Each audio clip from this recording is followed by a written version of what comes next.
record. All right.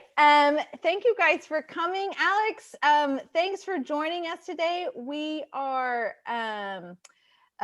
interviewing Alex Slusher, a longtime Seventh Street member. And so Alex, thanks so much for letting us get to know you a little bit more. So Sure. I'll just open it up and tell us about yourself. You're I'm a Copperhead. I grew up in New Jersey and spent the first 17 years of my life in a very small town, although my mother was from India and my dad was an airline pilot. So we were fortunate enough to be able to travel a lot around the world. And it gave me a very broadened sense of the world and culture because my mother was born in India, basically grew up in boarding schools in England, came to America for college and then married. So at a very early age, I didn't look like other people. I wasn't Black, I wasn't white. And my mother didn't quite understand the American culture. And that's something that I realized when I was parenting children that, there was a disconnect there in some respects, but a lot of it was good though. So how did you make your way to, well, no, let's back up because where did you go to college? Because that's all. I went to the University of Hawaii because my dad said, you can go anywhere United flies. And I said, hey, they fly to Hawaii. That sounds like a better place to go than New Jersey. And I was interested in marine biology and I ended up minoring in zoology, but majoring in sociology. And I think that it was the perfect place for me because that keyed into my love of the different cultures. And for the first time in my life, I looked like other people. Oh, yeah. And I was around people from a mixture. Yeah. Yeah. Oh, that's fascinating. What was that like to move to Hawaii from New Jersey? Because I just think about winters in New Jersey, and then all of a sudden you're plopped. The weather was obviously the weather was great. I was a real athlete back then before I had all my accidents, but I loved it because I played a lot of tennis. I swam every day. I just did a lot of hiking. So it was a great place to go from that point of view. I'm not a beach person. Don't need it. Don't need a tan, but I do love the being outdoors and on the beach and the water and the sun. Oh, that's awesome. So how did you find your way to Richmond? Well, after Hawaii, I moved to DC where my parents were. And then I met my husband, Mark, there. He was working for the Nuclear Navy and I was working for the World Wildlife Fund. So that should have told us something. I didn't know that. I didn't know you worked for the World Wildlife Fund. Okay, keep going. Sorry. Oh my gosh, that's a whole other. We could talk for hours. Interesting. And so then from there, he got his MBA at Chicago. So we moved to Chicago for a year and a half. And he had gone to Duke and loved the Southeast. So when he started looking for jobs, we settled on Richmond. And I came here sight unseen and love it. It took a while. It took a while to get acclimated because when we moved here, Richmond could be pretty provincial. And I was not ready for that. And being a little provincial, and then as a stay-at-home mom, when you were supposed to go out and, conquer the world as a businesswoman and be superwoman, that was a little bit tough at times too, but I never regretted it. How did you find your way to 7th Street Christian Church? Oh yeah. Well, Mark grew up in the Christian church in Missouri. Oh, okay. So we actually had a Methodist church like a block from our house over on South Side, and they couldn't have cared less if we visited or not. We several times went there and tried talking to the minister, the people, they couldn't care less. He said, well, let's try this Christian church. And we came, and the first Sunday we came, Will Wallace was preaching, and they were fairly new, and they were selling their records, their bluegrass records in the narthex afterwards. And we thought, okay. But we just fell in love with the church and the people. Oh, that's wonderful. Well, we're glad that you made it. You found your way to 7th Street Christian Church.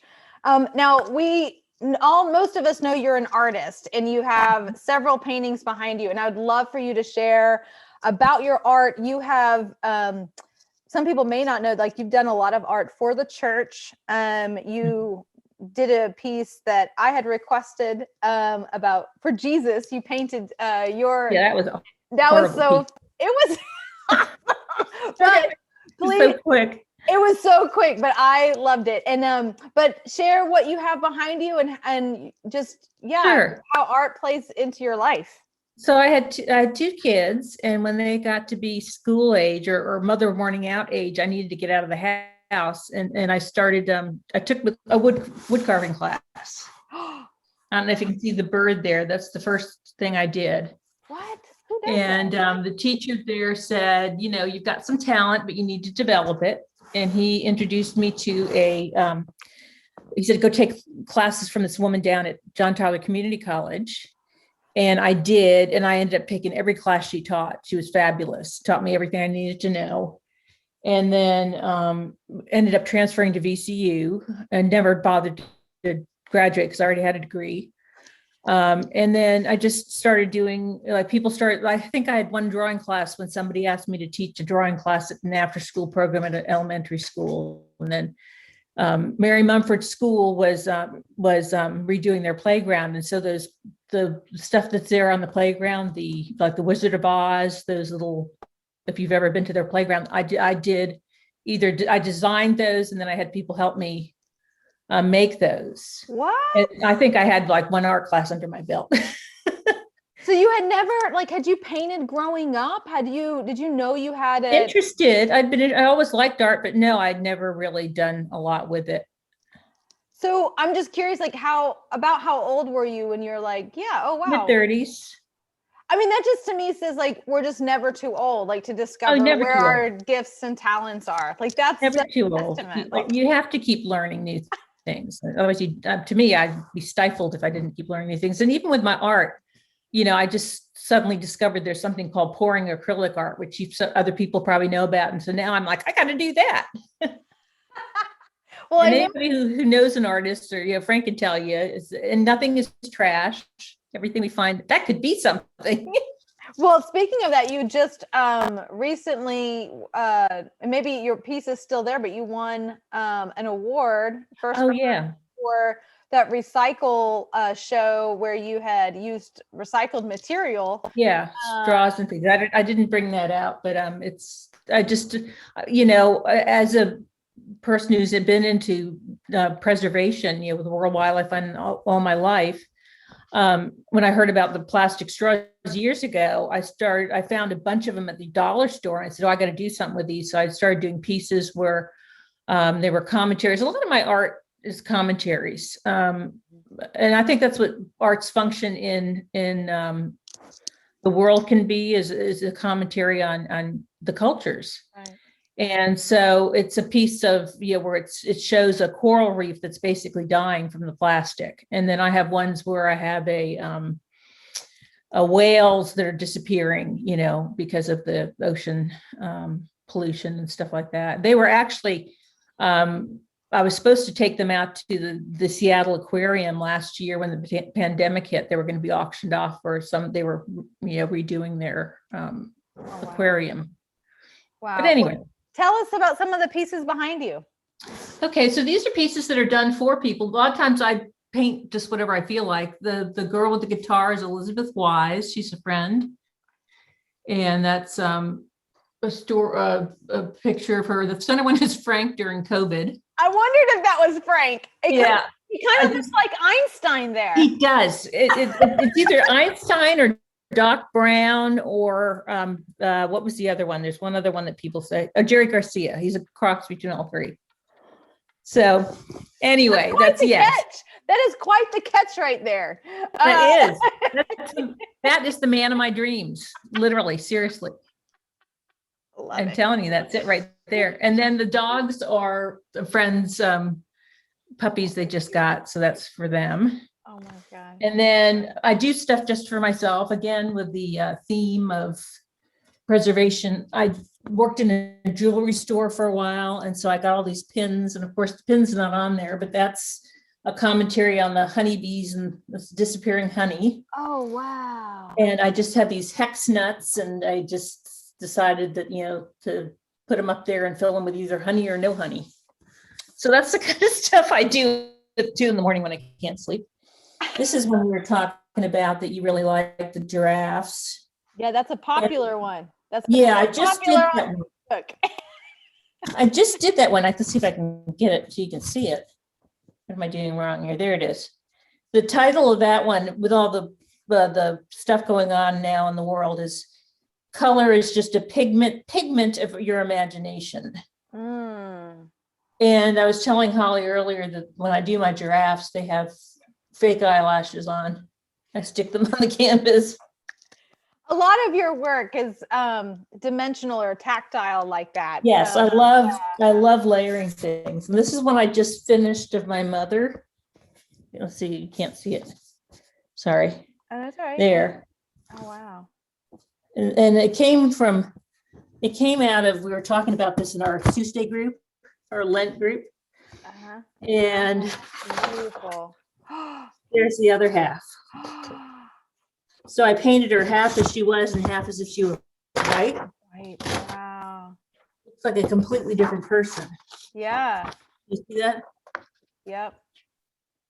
Wow. Because it was interesting to me growing up, and that's a little fairy house I made out of pine cones. Anyway, but it was interesting to me growing up because my mother faced prejudice. She was fairly dark, you could see. My dad was white. And there was prejudice against her until she decided that she would wear a sari. And when she wore a sari, she was exotic. And people couldn't get enough of her. So as a very young child, I found it fascinating that people treated her differently depending on what she wore and how she behaved. She was able to pass for either. Wow. And she grew up, from the age of 5, she was sent to England for a boarding school. And so she had a British accent. And in certain situations, she would suddenly pump up the British, she was like talking like the Queen, She would be just regular mom. And then all of a sudden, yes. And then we, go off into the launching the thing. And so that was fascinating to grow up watching that as a kid and say, color has nothing to do with it. She's the same person. Mm-hmm. It's the way people treat her. Mm-hmm. So that I was very fortunate to grow up that way and to see that from an early age. Yeah.